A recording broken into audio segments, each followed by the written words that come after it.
کون سی ہے؟ سب سے بڑی موزانہ بات تو دعا ہے، جس سے موزے بنتے ہیں سارے. اگر دعا نہ ہو تو کچھ بھی نہیں ہے، کچھ بھی باقی نہیں رہا. دعا کے ذریعے وہاں پہنچ رسائی ہوتی ہے جس کو اعجاز کی طاقت ہے، اور اس کے بغیر جو کچھ بھی ہے وہ تدبیر ہے، تقدیر سے اس کا کوئی تعلق نہیں ہے. اتنا ہے بس کہ تقدیر کے نتیجے میں تدبیر بنی ہے، اور تدبیر کے مطابق چل کے استفادہ کر سکتے ہو. اس کے خلاف تمہیں چلنے کی ضرورت نہیں ہے، طاقت نہیں ہے.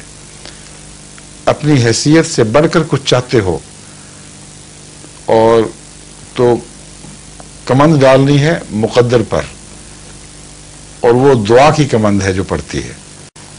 پھر اگر اللہ قبول فرما لے تو اعجاز ہمیشہ خدا دکھاتا ہے، اس لیے بندے کے بس کی بات ہی نہیں ہے.